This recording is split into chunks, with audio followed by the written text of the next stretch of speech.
Shalom para pemirsa sekalian, senang sekali saya Pendeta Rubin Adi Abraham bisa menjumpai Anda lagi dalam program Nilai Kehidupan. Hari ini saya akan menyampaikan firman dengan judul Sorga, Rumah yang Abadi. Yohanes 14 ayat 1-3 berbunyi, "Janganlah gelisah hatimu, percayalah kepada Allah, percayalah juga kepadaku. Di rumah Bapa-Ku banyak tempat tinggal. Jika tidak demikian, tentu aku mengatakannya kepadamu, sebab aku pergi ke situ untuk menyediakan tempat bagimu. Dan apabila aku telah pergi ke situ dan telah menyediakan tempat bagimu, aku akan datang kembali dan membawa kamu ke tempatku, supaya di tempat di mana aku berada, kamu pun berada." Saudara, kita hidup di dunia ini sementara, hanya 70 atau sampai 80 tahun. Setelah itu kita akan mati. Masalahnya setelah mati pergi kemana? Ada orang yang bilang mati itu lenyap. Tapi ingat bahwa kita beda dengan binatang. Kalau kucing mati lenyap, anjing mati lenyap. Tapi manusia itu punya roh. Manusia berasal dari debu tanah dan apa yang dari tanah kembali kepada tanah. Tapi rohnya kembali kepada Allah. Roh itu adalah bagian yang kekal di dalam hidup manusia. Dan ada dua tempat yang menanti di dalam kekekalan. Yang pertama neraka, tempat penghukuman kekal. Atau kedua adalah sorga, tempat kebahagiaan kekal. Nah, tentu kalau ditanya, kita semua ingin masuk ke dalam kerajaan sorga. Sekarang kita akan melihat bagaimanakah sebetulnya sorga itu menurut catatan Alkitab. Yang pertama, sorga itu adalah tempat yang nyata, benar-benar ada, bukan hanya suatu ide atau suatu suasana, tetapi heaven is a real place. Kalau kita baca di dalam Wahyu 21 ayat yang pertama dan kedua, "Lalu aku melihat langit yang baru dan bumi yang baru, sebab langit yang pertama dan bumi yang pertama telah berlalu dan laut pun tidak ada lagi. Dan aku melihat kota yang kudus, Yerusalem yang baru." Berarti kehidupan di sorga yang digambarkan dengan langit dan bumi baru, Yerusalem baru, itu sesuatu yang dilihat oleh Yohanes di Pulau Patmos. Ini menunjukkan sorga benar-benar nyata. Kedua, sorga itu tempat yang sangat indah, lagi mewah. Wahyu 21 ayat 11, 18, dan 21. Saya mau bacakan demikian bunyinya. "Kota itu penuh dengan kemuliaan Allah dan cahayanya sama seperti seperti permata yang paling indah, bagikan permata yaspis jernih seperti kristal." Ayat 18, "Tembok itu terbuat dari permata yaspis, dan kota itu sendiri dari emas tulen, bagaikan kaca murni." Ayat 21, "Dan ke-12 pintu gerbang itu adalah 12 mutiara. Setiap pintu gerbang terdiri dari satu mutiara, dan jalan-jalan kota itu dari emas murni, bagaikan kaca bening." Sorga terbuat dari emas, dan saking murninya emas itu transparan seperti kaca bening. Kita nggak akan pernah lihat kualitas emas sebagus seperti yang ada di dalam sorga. Tembok-temboknya terdiri macam-macam batu permata. Bahkan pintu gerbangnya terbuat dari sebutir mutiara. Kita tidak pernah lihat sebutir mutiara yang paling besar, kecuali nanti di dalam kerajaan sorga. Saudara, ibu kota kerajaan sorga namanya adalah Yerusalem baru. Nah, Yerusalem baru ini adalah kota yang disiapkan dan didirikan oleh Yesus. Yesus berkata, "Aku akan pergi ke sorga, aku pergi ke rumah Bapa, dan aku sediakan tempat bagimu." Tahukah saudara, Tuhan hanya membutuhkan waktu 6 hari untuk menciptakan dunia yang begitu indah. Ada danau yang indah, ada gunung yang indah, ada pesisir pantai yang luar biasa bagusnya.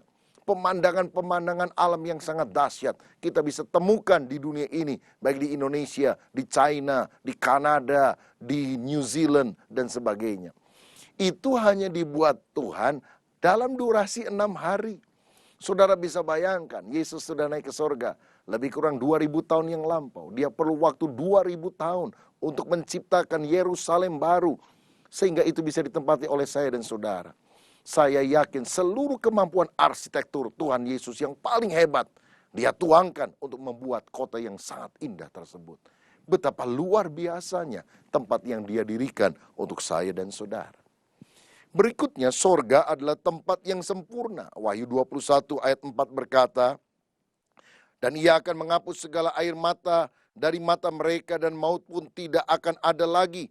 Tidak akan ada lagi perkabungan atau ratap tangis atau duka cita, sebab segala sesuatu yang lama itu telah berlalu. Di dunia kita masih banyak mengalami penderitaan, sakit, sengsara, nangis. Tapi sorga adalah tempat yang kudus. Tidak ada air mata, tidak ada duka cita, tidak ada maut. Tidak ada orang yang jealous, yang iri hati, yang cemburuan. Suasana emosi negatif tidak ada. Sorga bukan hanya tempat yang bagus secara lahiriah, tetapi perfect kondisinya, segala sesuatunya. Lagi pula sorga adalah tempat yang kudus. Tidak ada dosa yang akan diizinkan masuk di dalam kerajaan sorga.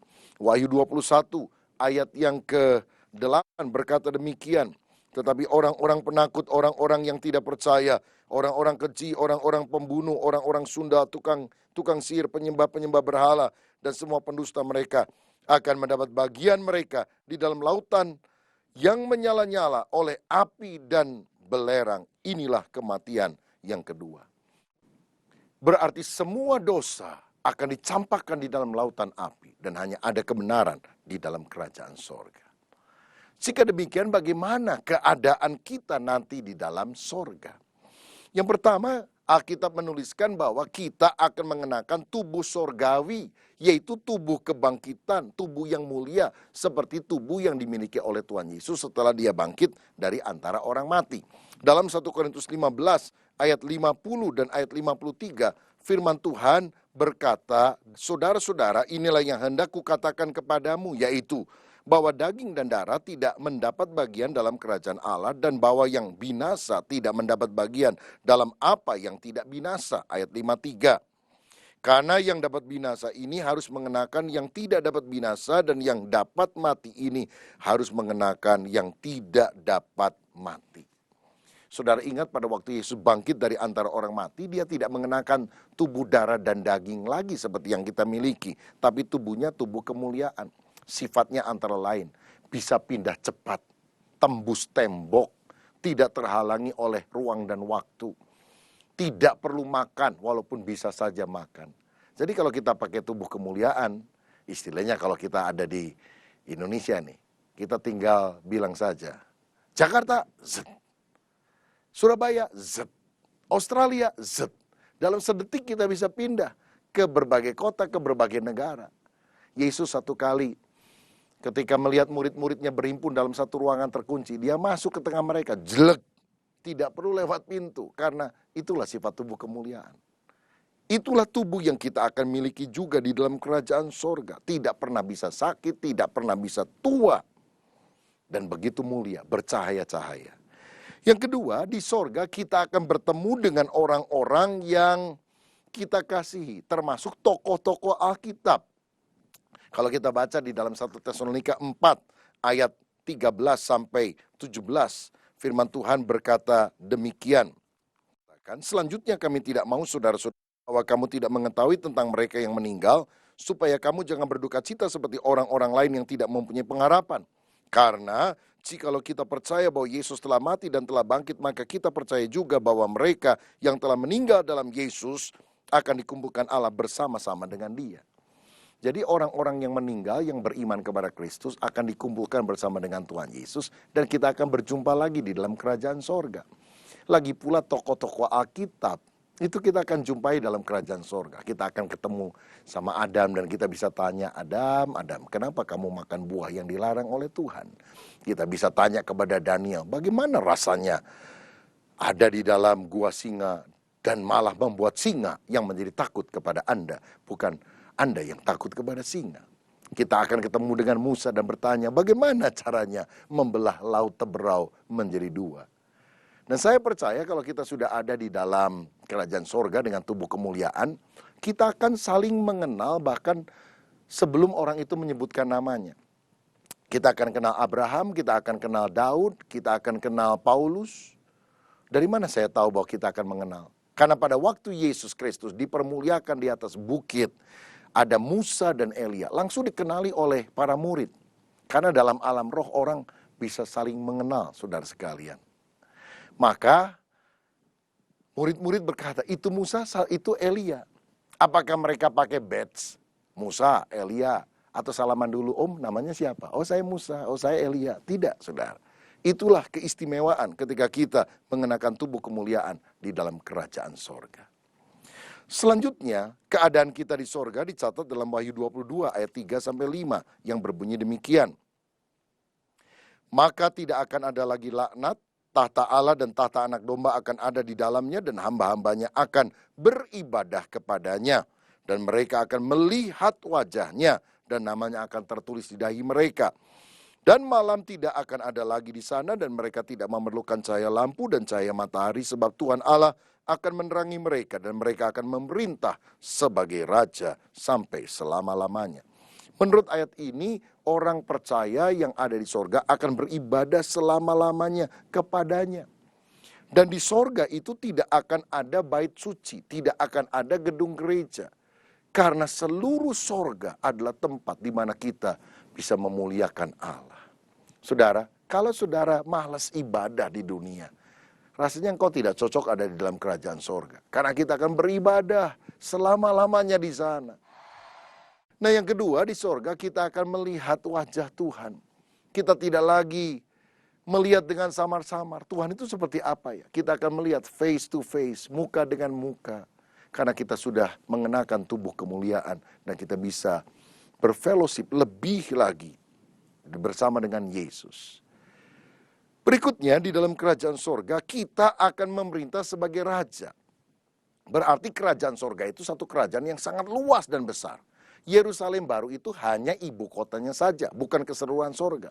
Berarti akan ada tempat-tempat yang sangat luas.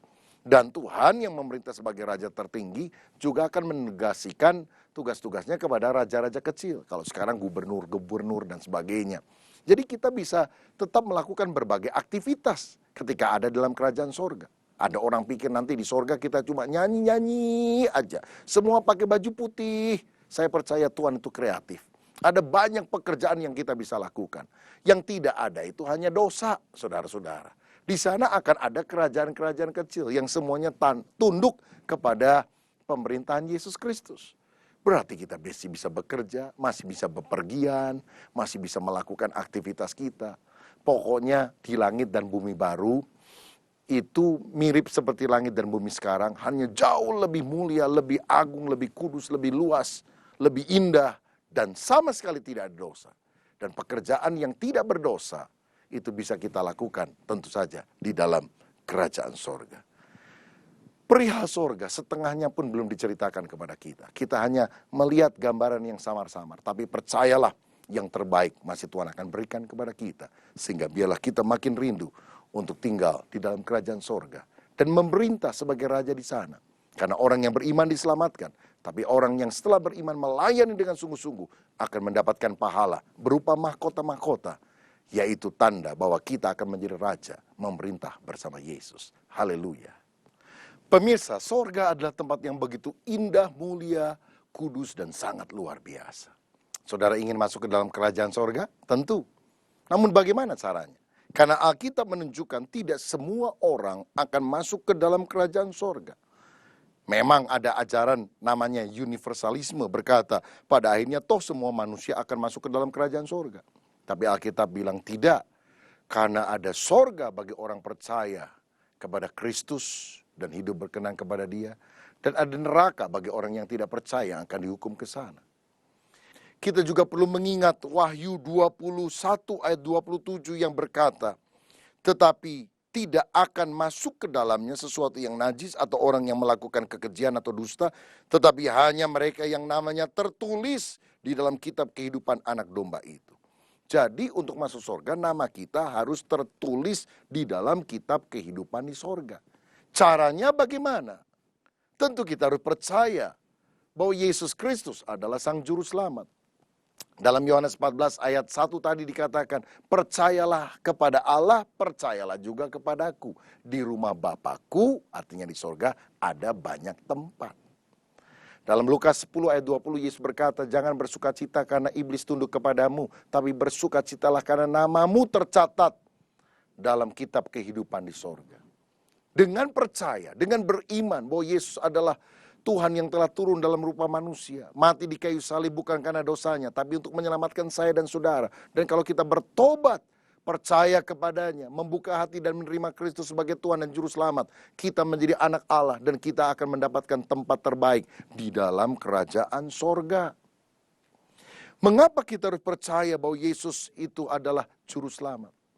Yang pertama, karena Yesus adalah satu-satunya jalan ke sorga.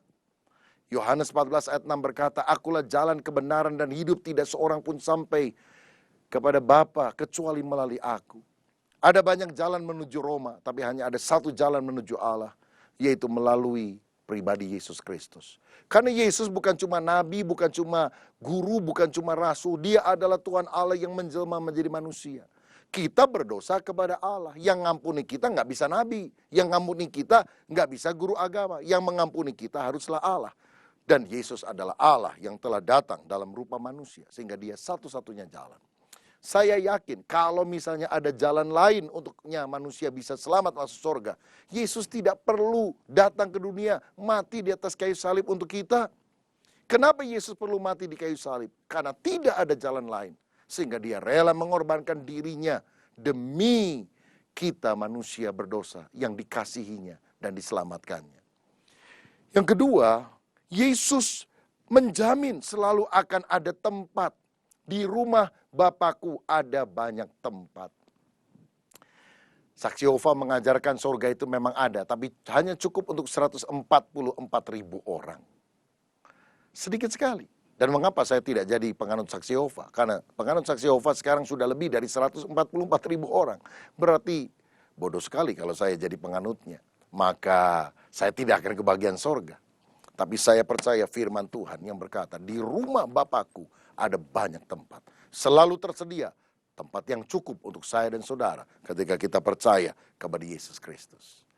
Lagi pula Yesus mendorong kita supaya kita masuk ke dalam sorga. Walaupun jalannya sempit. Inilah kerinduan Tuhan. Supaya kita sungguh-sungguh masuk ke dalam kerajaannya. Menikmati persekutuan dan berkat yang luar biasa di dalam Dia.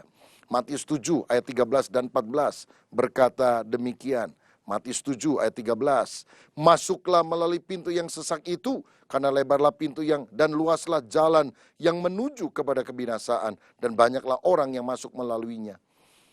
Karena sesaklah pintu dan sempitlah jalan yang menuju kepada kehidupan, dan sedikit orang yang mendapatkannya.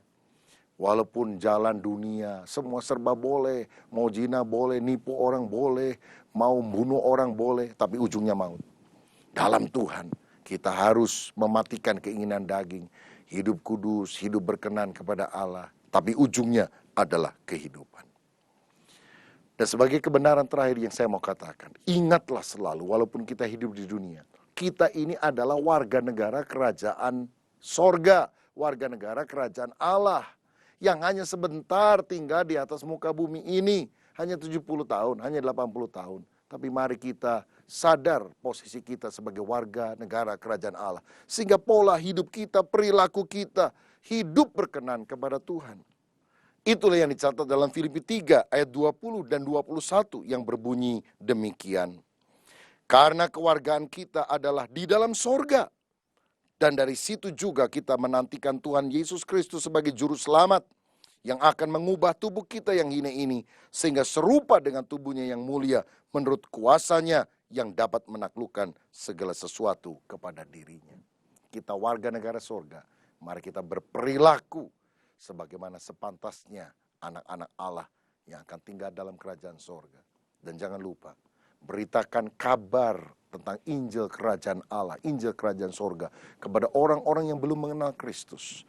Bawa jiwa-jiwa kepadanya supaya lebih banyak orang datang ke dalam kerajaan sorga. Tempat yang indah dan mereka tidak perlu mengalami kebinasaan sampai selama-lamanya di dalam penghukuman neraka. Tuhan Yesus memberkati.